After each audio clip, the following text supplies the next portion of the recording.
The greatest thing that I would tell someone who's looking at marriage, in their early 20s, I got married when I was 22, that your relationship with God and the state of where you are with Him determines what kind of marriage that you're going to have as well.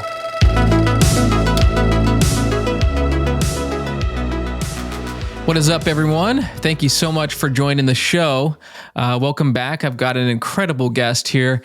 He's a good friend of mine. We've traveled the world together, and super excited to have him on the program. His name is Matt Kaiser. Matt, welcome. How are you doing, man? Good. Thanks for having me on, Josh. I'm excited to do this. Awesome. Well, tell us a little bit about yourself and what you're up to. Thanks. Yeah, my name is Matt. I've been married to my wife, Nicole, for 24 years. 3 kids. This is a monumental year for us as a family. So my oldest graduates from college in April, gets married in May. My middle son graduates from high school in June. So it's we got a busy couple months coming up. So I'm a pastor. I've been in ministry for 17 years. Was a grade school teacher before that. I love to travel the world. We just got back from Africa on a mission trip. So yeah, life's good, and I love serving the Lord and teaching and doing all that stuff. So it's amazing. Good. Awesome, yeah. Man. Super glad to have you on the show. So one thing I would love to talk about is you've been married, you said going on 24 years or Yep. 24? Yeah. Okay. In June we celebrate 24. Man, that's awesome. So 24 years, kids are, older. And so I could learn a lot from you. I've got young boys. I've got 3 boys. One's 5, one's almost 3, or one is 3, and then one's almost 2. So, at times, we feel like we're doing okay. At times we feel like we're doing absolutely terrible with everything we're working on. And so, man, we love to learn from you. One thing that's sad that I've been looking at is just like the bleak statistics of how marriages are lasting, like long lasting marriages. And it's just across the board, it's plummeting. I mean, I guess we'll jump right into it. What's been some great tips that you could provide for us? And what's the secret to staying together and happy in marriage? Yeah, that's a good question. I wish I had like the magic pill, like to say, okay, do this. And that's one of the scariest things about marriage, I think, is that there's no guarantees. And so you really have to think about that. And that's why it's a commitment. And that's why you understand, like, and I think about it, especially look at, we work a lot with young adults now in their early 20s, and, just watching, I'm 46. So I'm a Gen Xer. So I watch the generations that are kind of coming up behind, and I watch really just the struggle with commitment, really committing to these things, institution, lack of trust. And it's hard because marriage is about putting your trust in someone else. And so that's really what you really have to think about is to have a long lasting, wonderful marriage means to trust someone implicitly with your entire life. And if you're not ready to do that, then you're not ready to be married. And so that's ultimately, I think, where I'd start. And honestly, as I was thinking about this question, really, really what it is, I think the greatest thing that I would tell, someone who's looking at marriage, in their early 20s, I got married when I was 22, is what seems to be cliche, but what I've found is that as I've gone through life, that your relationship with God and the state of where you are with Him determines what kind of marriage that you're going to have as well. It seems so cliche, right? It's like, trust God, you have a good marriage, but it's deeper than that, because when you think about, I saw a long time ago the idea of like the triangle, right? So if you put God at the top of the triangle and you put you, man, husband at one side and wife at the other, the idea is that if you're both working towards God, then as you seek God individually, then that brings you together. Yeah. And so So that's ultimately what I found. So my story is this: is so I didn't get saved until I was 19. So I grew up in church. You know, I believed in God. I knew that being a good person is right, but I didn't have a relationship with God through Christ until I was 19, and that was after just God removed all of these things that I had exalted above Him, and so I got saved at 19. Met my now wife the same summer. We started dating. We got married when I was 22, and what I quickly realized is that I did not have what I needed to be a husband. And so at that time, I had to discover, what does it mean to take seriously my relationship with God. And that's when I fell in love with the Word of God, started to read it consistently. And so for those who are starting off, your relationship with God has to be so strong that you can bring that into a marriage, because the marriage is going to be the thing that exposes all of those weaknesses, all those Sure. areas that you don't really like. I love, so one of my favorite marriage books is by Gary Thomas, Sacred Marriage. And Okay. the premise of the whole book is that marriage is not designed to make you happy, it's designed to make you holy. Mm, And and it wasn't until I started getting into marriage that you realize what a painful process that is, sure. right? Because we all create this image, right? That this the image that we portray that we want other people to see, and that's defined by a lot of factors. But what happens is, when you come into marriage, it's like standing in front of a mirror and being unable to hide from yourself. And so what you're doing is stepping into a relationship where another person knows you nearly as well as you know yourself. And and so that's the idea of what Gary Thomas was talking about, is that this is designed to make you holy, because then all of those areas then that need to be refined, shaped, Yeah. strengthened, that starts to bubble up to the surface. And so, Yeah. That's good. So, um, let me ask you this. There's a couple things I'd love to ask. One of them is lack of trust. You'd mentioned there's a lack of trust across the board. Why do you think that is in marriage? Is it influence from social media, from culture? Why do you think there's a lack of trust in marriage today? yeah, that's a good question. I think really because, uh, well, I mean, marriage is not the long lasting institution that it was, like, for my generation, my parents' generation, my grandparents' generation. Like, the you look at, well, at least I look at now and I go, man, there are fewer and fewer people who grew up in a home whose parents were not divorced or Sure. remarried or this something. So Yeah. so I think just inherently in this institution of marriage, it just it's not seen. They don't Kids are not growing up in homes necessarily where that's the standard. And so I think that's part of trust.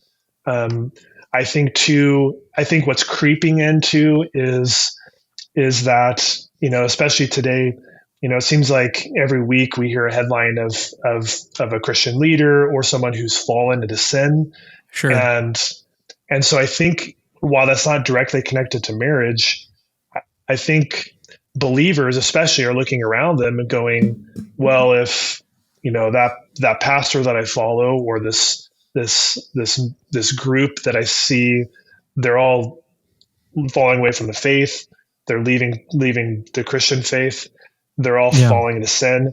I can't trust anyone. I think that just kind of what can naturally happen is it sneaks in, and then I take that into my personal relationships too. Yeah, man, I think you hit it spot on. That's what I think as well. I mean, I do remember growing up, and so many of my friends' parents were going through divorces. I mean, a lot of my really close buddies, their parents were going through divorces, and just seeing how much it affected them. Like, even at high school, college, how much it affected them. And I think across the board, like Christians, it does look like we're just getting our lunches eaten because people that are on the fringe of their faith that's why I don't want anything to do with Christianity. Look at all these leaders, look at that. So I do believe that plays into the trust of marriage as well. And this is something that everyone's going to face is just learning how to communicate. We often share and we think back and laugh a little bit that when I got married, our families are very different. So my wife's family, they talked about everything. And when I say everything, they talked about everything. And my family talked about very little. And so when her family would have issues, they would get loud, they would be animated, they'd talk it all out and they'd work it all out and things would be good. Well, my family, when things would happen, we would just kind of sweep things under the rug, pretend like they weren't there until it kind of is built up enough, it exploded, and then you just kind of pretend it went on. That's kind of how our families were. Well, so we brought that into marriage, where my wife's family was, when there's an issue, you move into it. And my family, when I have an issue, we pretended like it wasn't there. And so when in the early days of our marriage, then we would have something little happen, and so I would just kind of pretend like it wasn't there. And so my wife, Nicole, would move towards me to try to work on it, and I would try to run away. And so then that made her mad. And so she tried to go harder and it made me run farther. And so what happened was we started to spool into this, what this very little thing was became much more deeper. And so at that point, what I really had to do is I had to confront my lack of ability to understand what healthy communication looks like, what healthy conflict resolution looks like. And I had to decide that I had to move into it rather than run away from. Recently, there's something called the buffalo mentality. And it's something that our family kind of resonates with. So I'll very quickly, the buffalo mentality is that in a storm that cows, when they face a storm, they will run away from the storm. And what happens is as a cow runs away, the storm just keeps hitting them over and over and over and over again. And so oftentimes many of them die because ultimately they can't get out of the storm. Well, what makes a buffalo unique is that a buffalo, instead of running away from the storm, actually turns and moves into the storm. And what happens is, of course, you hit the storm and it's hard, but then the storm passes it, and it moves through and it gets behind it. And that's why they're able to survive better than cows do. Well, that's ultimately what I learned in those early days, is that running away just made it harder and harder and harder. And what I had to do is I had to learn to move towards her, not pull away from her. And so there was a lot of grace extended. And what we discovered for us was that she just needed to know that I cared enough about the issue that I was willing to talk about it. And what I needed to do is just take time to figure out exactly what I was feeling about it, so then I could come and I could express that to her. Because part of it was I didn't know how I felt. I couldn't verbalize how I felt. I was really stunted in that way. And so when we got to that place where I said, I recognize we need to talk about this. I need time to think about it. I will come back to this conversation in an hour. I'm going to go for a walk. When I'll come back, we'll talk about it, or after work tonight, or whatever. When I simply communicated that, then she knew I cared enough about it and would give me the space that I need. And so that communication thing was probably the first lesson we learned. And so we're not experts in it. We still have our issues. We still fall into the same things. Sure. But what's different is that when that's established early, then the time that it takes to get back to the place where I need to be gets shorter and shorter. Yeah. And that's really maturity, right? That how long it takes me to get from where I am to where I should be, the time that it takes is my maturity. And so That's so You good. know, the thing about it is that that life brings all kinds of things. We're in a season now where we have struggles with our teenage sons in different Sure. ways. That creates tension, and so we have to talk about it, work into it, and I still have to move into it. Man, that's so good. That's so good on communication because men, myself included, I don't know how to deal with this or what, like, I haven't quite pieced it together. Mm-hmm. Whereas my wife she's ready to talk through some of the issues with conflict and whatnot, where I still don't know what I'm feeling exactly. And I don't know how to get it out in words. So that's really good to just say, hey, you know what, I'm going to think about this, to let them know you care. I think that's the big, I think that's the really big piece there is because if you go silent or retreat, your wife thinks, oh, they don't care anything about this. And I fall into that all the Right. time. I'm like, oh, I just have to retreat. But man, having that to let them know I care, like they know, okay, you care about this. I just need some time to process. That is really, really good. So that's awesome to hear. So let me ask you this. So you come from different backgrounds, same thing in my marriage. We come from different, backgrounds and how everyone handles conflict. And I'm sure people listening, same thing. They come, each family's different. What worked for you guys? What compromises? Like, did you guys say, hey, this is what your family does. This is what my family does. So we're going to do this. Or was it boiled down to that? Or did it just over time kind of naturally happen? What are some tips there? That's hard because really what we tell young couples today is that you're bringing two families into a new family unit, like, because there's no way that you can't, right? Because you've been modeled something your whole life, whether you like it or not. That's what you're kind of bringing in. Sure. And so it's kind of like throwing a bunch of stuff into a soup and then cooking it up and then seeing what's going to come out of that. Right. So life kind of brings that. For us, was, you kind of establish routines. Like for me, my dad did dishes for my mom every night so that she didn't have to. And so my wife willingly let me bring that into marriage, because that was, it was a way for me to serve her and to just show that I cared about her. In terms of like family discussions about how my wife did things, that's become how our family has operated. And so having those robust conversations where we can wrestle with things, the dinner table for us is a key place. And I think I would tell that to young men today, that dinner, that meals together, there's something so important about that. And I think biblically, obviously we always see Jesus having meals with his disciples. Yeah. It's hard today to have consistent meal times in families, and to have that as a priority means that you have to make decisions early about what your family will do and won't do. And then you have to stick to that. But so much happens around a dinner table, kids opening up, opportunity to talk about spiritual things, talking about like situations we faced in our day or in our life, things we're struggling with.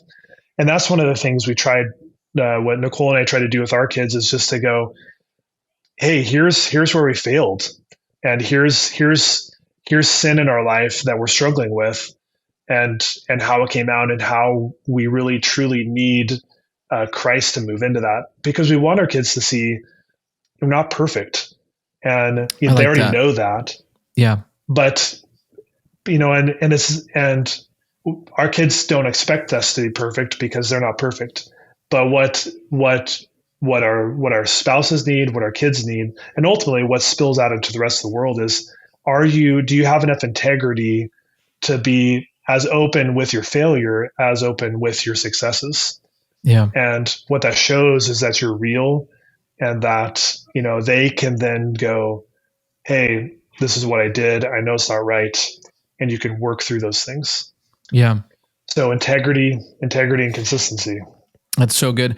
I remember growing up that I thought all adults were perfect, because my parents modeled that, and never saw them argue. They still, they don't argue. They just, uh, thankfully, they've been that way. And I always thought, oh, I have to be that way. And there's no arguments in marriage. Perfect. Oh, and all adults are. And then as you grow up, you start to realize, Right.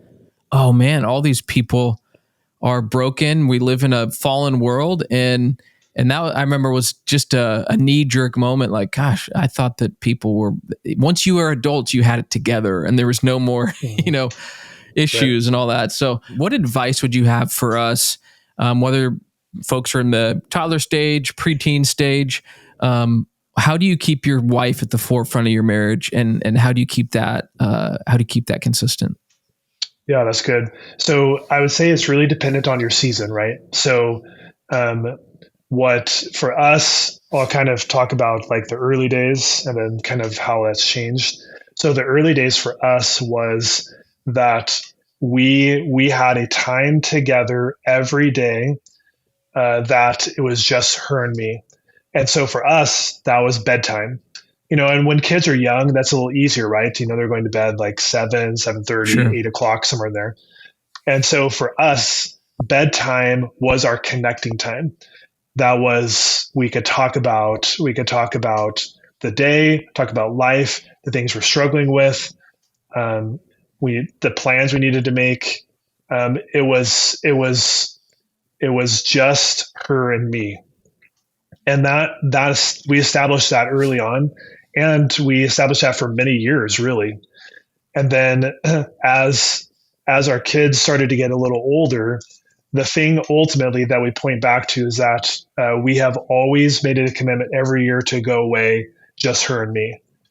And so our situation is such where we've always had family around, and so we have kind of natural built-in babysitters, which has been Sure. great. But every year we go away for a week, just her and me, and it's been interesting to see. It changes. It's kind of our anniversary trip, but we never celebrate our anniversaries in June. But we love to be in outdoors. Where we live in Spokane, Washington, June is iffy, Sure. weather-wise. Sometimes we're going in August, September, October. Sometimes it's April. It just depends on the season. But we go away for a week, her and me, and we just spend that time together, and that's ultimately what's helped us. It's a fresh reminder of the relationship we had before kids, Yep. and what it does is it kind of fills that tank back up to be able to go back and handle all the responsibilities and pressure of parenting, Mm-hmm. work, and all those things. And so That's I good. would encourage people to do that. I heard recently, like, there's different things out there. Some are like, spend 30 minutes a week connecting, and then every 3 months go away for the weekend, and then every 6 months go away for time. I mean, that's wonderful. I think it's a commitment just to connecting. And I would encourage, don't talk about kids unless you really have to, because the thing is that, you're a relationship, you're a couple before kids came, and you're going to be a couple after they leave your home. Sure. And you can't just like put it on the back burner thinking that it's just going to last. And for me, I mean, that's pretty real, because that's what happened to my parents. Like they got married later, a little later in life. They had kids right away. They invested everything into my two sisters and I. And then when my little sister graduated, they didn't have anything left. And Mm. so they ultimately got divorced. And so you have to continue to invest along the way. And, if, finances prevents you from going away for a week, well, could you go away for a night, or could you go away? There's Sure. lots of different things you can do, but you have to connect and be intentional. So I think that's the word. You have to be intentional about it. And so That is so good, that's what I man. would say. I love it, man. That is so good to hear, especially just to get out to recharge and then get ready to go back to the battlefield again. That's really That's good right. too. What you said about being intentional to connect, because Yeah, I know some people that go as far as like, I don't even look at my kids when I go into the door. They come up to me, daddy, daddy, and I just push them out of the way and go straight up to my wife and kiss her and let them know that she comes first. I'm like, that works for some people. Great. That's no problem. Do what works for you, right? But that is good to Right. let your kids know, to let your spouse know, like, there was a relationship before kids came along. And I think it's really key what you said. There has to be a relationship throughout, or there won't be one after your kids grow up and go out of the house. And that, I think, is really important for people to hear. So I came from a background where grew up in the church. Dad was a pastor. And then as he went into missions, the same church that we grew up in was kind of looking at us like, why are you here if your dad's not parenting? That pushed us out of church entirely. It put a bad taste in our mouth. The people that were our friends in church, all of a sudden we felt like we were outcast at the church. So that hurt us quite a bit. And so in ministry, how do you keep your kids? How do you raise your kids to be godly kids? How do you keep them from disengaging with their faith? What are some things that have worked, that haven't worked? Would love to hear from you on that. Yeah. It's our situation's challenging, right? Again, my dad was not in ministry, so I'm a first generation in ministry. So my kids, are PKs, preachers' kids. They're it's difficult because, and I'm grateful. Like our church, I've heard so many horror stories of what being kids of the pastor is like, in terms of like the fishbowl, like people expecting you to be perfect. Sure. I'm grateful to be in a community where that is not quite the same. But the thing about it is it's my job.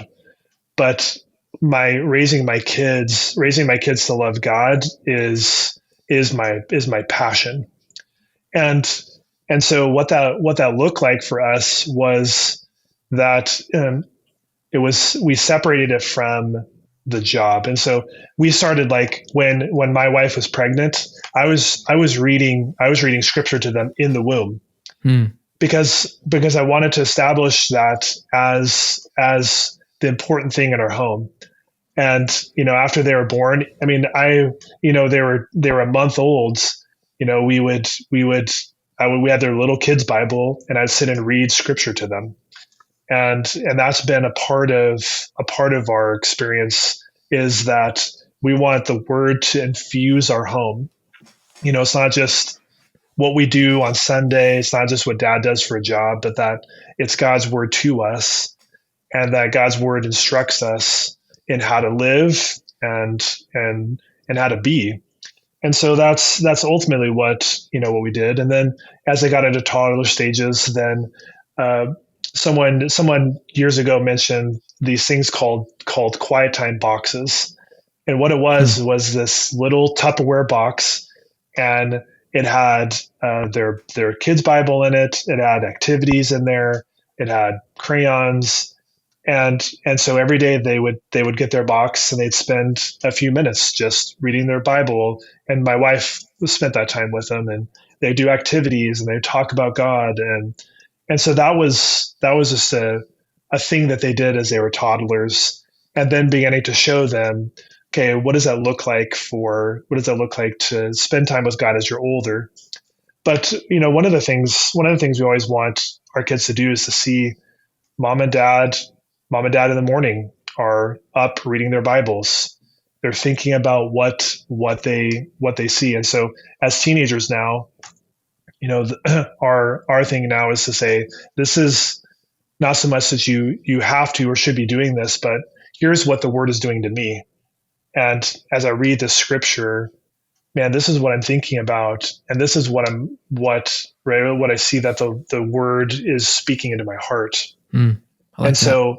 so really ultimately from beginning to end, it's all about consistency. Because the thing about it in life is that the things we value and the things that we treasure are the things that we do consistently. It doesn't take hard. It's not hard to do that. So that's what we want to do, is to model for our kids what's important, and then spend that time with them and establishing those routines in their life. I like that. That's really good. So have you dealt with this at all? Like just them disengaging or not, maybe being like they don't want much to do with their faith or have seasons of doubt, or how do you handle that if it has risen up, or maybe it hasn't, but as a parent, to teenagers, how do you deal with some of that? Yeah, so I would say we didn't really deal much with the doubt stuff. Um, they would have questions, and what I would tell young parents especially is oftentimes when our kids start to question something, we start to freak out, right? Because Sure. we go, oh no, they can't do that. And so you kind of just like come down hard, Yeah.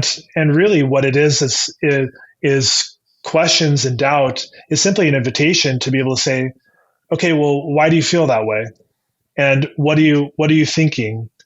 And then, okay, in light of that, what do you think that God says about that? And so really it's an invitation just to go, okay, here's what that looks like. You look at like with Peter and his doubts, right? I mean, you look at the disciples, they had their doubts and they walked with Sure. Jesus. He was there with Yeah. them.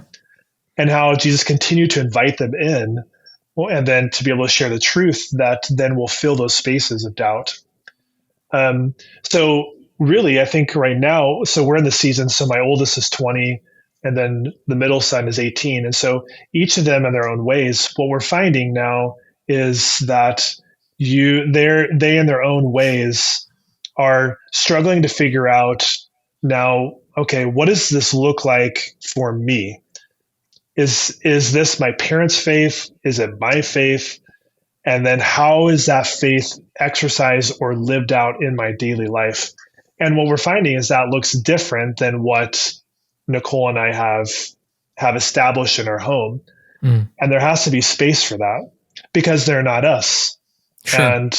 And so as a parent, that's hard because, whether we think about it or not, we kind of have this like, okay, when my kids grow up, this is what their life's going to look like. And this is how faith is going to be exercised. And that's not proving necessarily to be true. Sure. And so that's part of the trusting God on our part now as our kids are being released to go, just like we were in our young 20s, coming to this place where we say, no, this is my faith and I'm going to take it seriously. So we have to watch that on our own kids. And that's scary, honestly. It's scary because there's so many, because you have experience, right? We look back at life and go, oh, I know this is coming. I know this is coming. I know if you do this, this will happen. But they're looking ahead, not having the same clarity as parents being able to look backwards. And so, but to put yourself in a place to be able to guide, not tell, is a hard shift that has to happen. And, as they get into middle school and high school, those things start to happen. And so it's part of, kind of what I would say is that for any young couple, the best thing you can do is to find a couple who are older than you, who have the marriage that you want to have when you're at that age, whether it's in 20 years, 30 years, 40 years, and to pull up alongside and just say, would you walk with us now in this season? Because they have so much to offer. And, they've learned those lessons. And so, I think ultimately that's have the humility. So, as you share with young men, young men have the humility to say, I don't have what it takes, and invite someone into that space. That's what I did when I was first married. I quickly realized I thought I knew everything, and quickly realized I don't know what to do. Sure. And I humbled myself, invited a man into my life, and that changed everything. And because he then began to speak wisdom into my life and just help me be able to work things out from a men's, from a husband's perspective. And that just blessed my marriage. And so ever since then, just continue to invite men into my life in different seasons, and to be able to say, here's where I'm at, here's where I'm struggling, and just to benefit from them. I would say that to anybody. So any man, young man, and any young couple, find that marriage. You just go, that's the marriage I want, and then just start to glean, because So good. only good things can happen from that. That's so good. Man, that is tremendous advice. Well, I have enjoyed this conversation. I am going to be excited to come back and listen to this again. And just, there's practical tips on children, right? And practical tips on your marriage. I think that this episode is going to be valuable to so many people out there.